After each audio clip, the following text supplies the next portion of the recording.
Bonjour, dans cette vidéo nous allons voir le delta θ d'un condenseur, à savoir la différence de température qu'il peut exister au niveau de l'air et au niveau du fluide frigorigène d'un condenseur. De ce fait, nous en déduirons les différences de température totale, les différences de température sur l'air et la différence de température du sous-refroidissement. Toutes ces grandeurs vont nous permettre de pouvoir appréhender un dépannage. Dans un premier temps, je vais dessiner un condenseur et je vais symboliser la circulation du fluide par une flèche rouge et je noterai température de fluide frigorigène entrée, en sortie, température de fluide frigorigène sortie. Je dessine également un ventilateur et donc de ce fait j'aurai une entrée d'air et une sortie d'air. Température d'entrée d'air, température de sortie d'air. Maintenant que le condenseur est dessiné et que les grandeurs ont été fixées, nous allons voir ce qui se passe à l'intérieur de celui-ci. En rose, je viens de dessiner la zone de désurchauffe des vapeurs. Nous arrivons donc à la flèche à une température avoisinant les 45 degrés à un état 100% gaz. À partir de ce point, je vais condenser donc mes vapeurs et passer de 100% gaz à 100% liquide. On voit bien sur la représentation graphique, je vous ai mis des petites boules de telle sorte de bien comprendre qu'il y a un changement d'état pour arriver au 100% liquide et toujours à une température de condensation de 45 degrés. Passer le 100% liquide 45 degrés, on va sous-refroidir donc le liquide.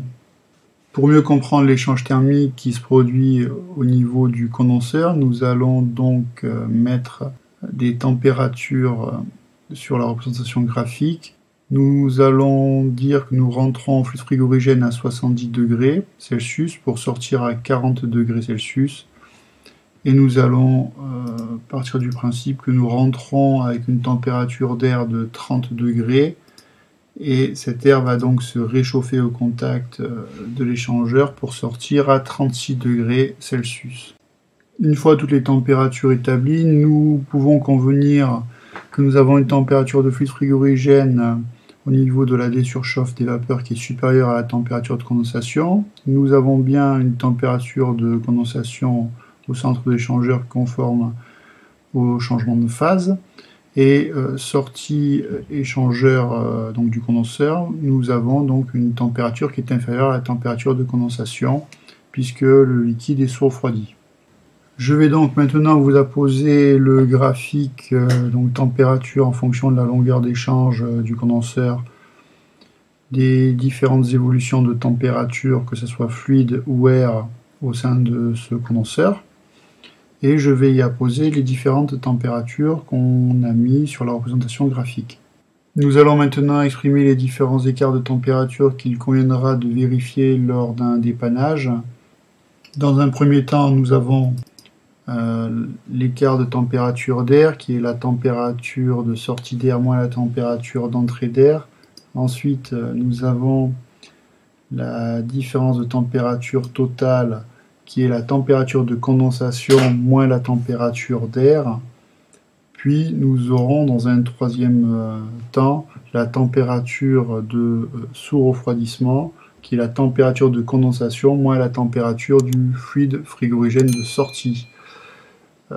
Je vous invite à regarder la vidéo sur la mesure d'un sous-refroidissement sur un fluide frigorigène qui a un glissement. Je vous mets la fiche en haut de l'écran.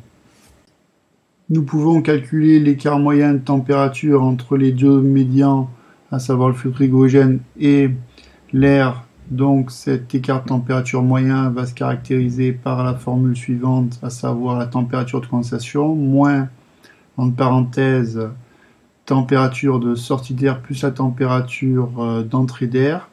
Et les deux températures d'air, on va les diviser par 2, ce qui nous donnera l'écart moyen de température.